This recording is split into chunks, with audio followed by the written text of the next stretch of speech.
It's Radical Reggie here, and today we're doing an awesome review on a game that is probably one of my favorite. Well, you know what? It is my favorite platform game of all time. That game is Adventures of Little Ralph. Oh gosh. Well, I know I don't usually go into the details about the review until we get to the gameplay, but golly, this game is pretty dang sick. I mean, to say this game is my favorite platform of all time is a big thing. I mean, it really is. I mean, this game is so much fun. But anyways, will you guys agree with me? Let's take a look. So here we have The Adventures of Little Ralph, a very cool game. Unfortunately, I do not know what the story is, so as the game went on, I kind of had to make my own. I don't know Japanese, so hopefully there's a translation out there somewhere that I could read.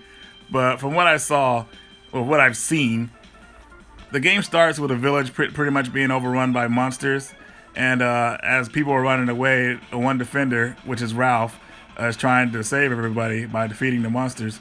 But unfortunately, in the beginning, he gets owned pretty bad and is turned into like a little kid and loses his powers. But thankfully, there's someone there to save him. I do not know the girl's name, but she defends Ralph and she tries to draw the monsters back. But unfortunately, she's not strong enough and she ends up getting kidnapped. Ralph does his best to save her, but unfortunately, he's too weak as a little kid. So his sword gives him powers, and he's able to redeem himself. So he goes on an adventure. Hey, just like the title, Adventures of Little Ralph. And honestly, from the get-go, this game really shines. Music is outstanding.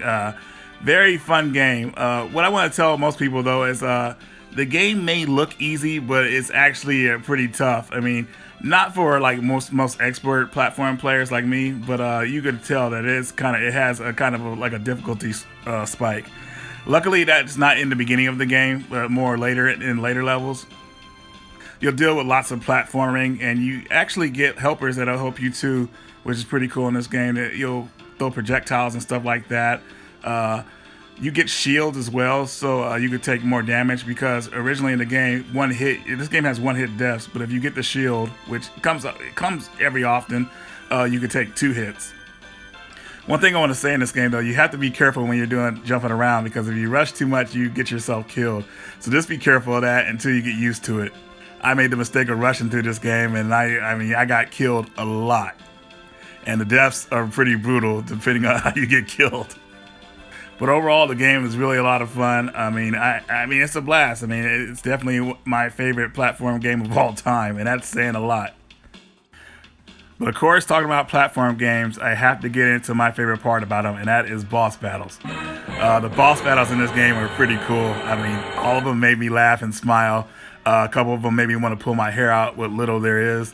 They all start out fairly pretty easy, but as you travel on through the game, they actually get pretty tough. So just expect that, which is pretty much expected for any kind of type of platform game.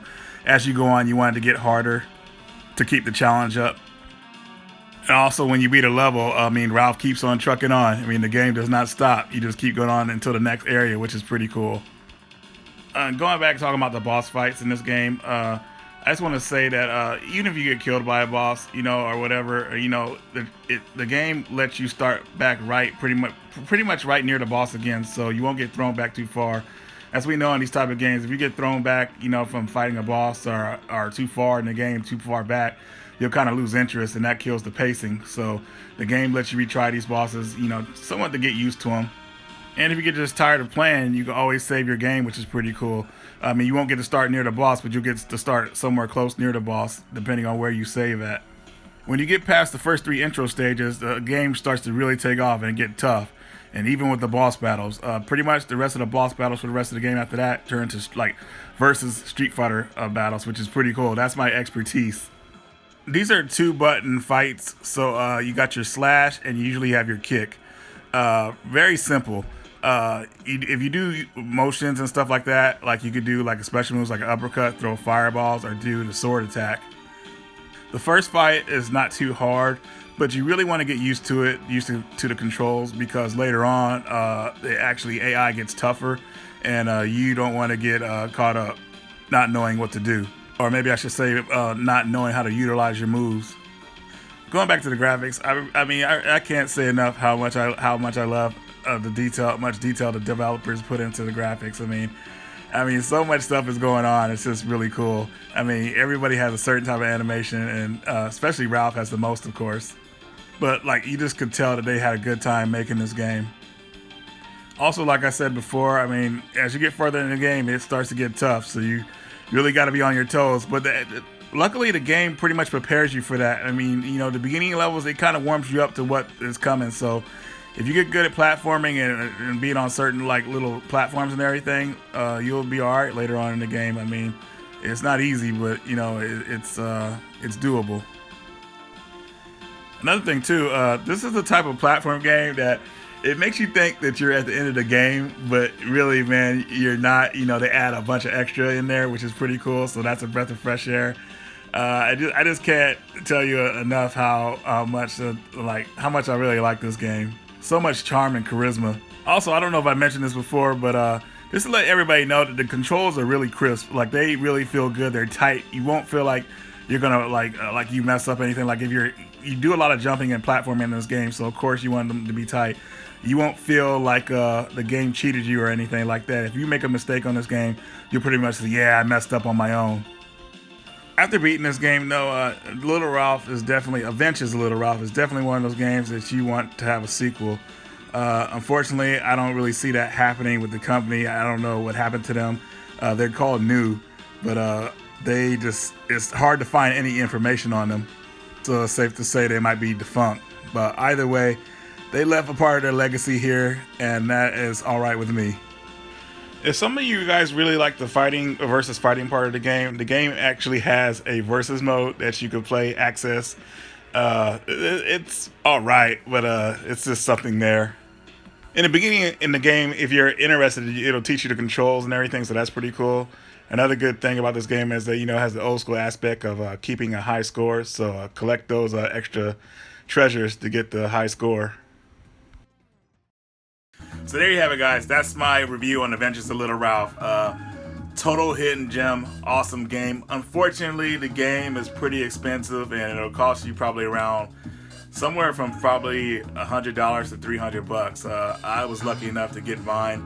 Well, I got some good grades in some of my classes, so I decided to treat myself. You know, money comes and goes, so I actually bit the bullet. I think I paid like around $170 for this game. Not everybody, of course, will want to do that. There are other ways you can play it. If you have a Japanese PSN account, you could download the game for $6, or might be even less than that. But anyways, guys, that's going to do it for this review, and I will see you next time. Crap, guys. 2 things I forgot to mention.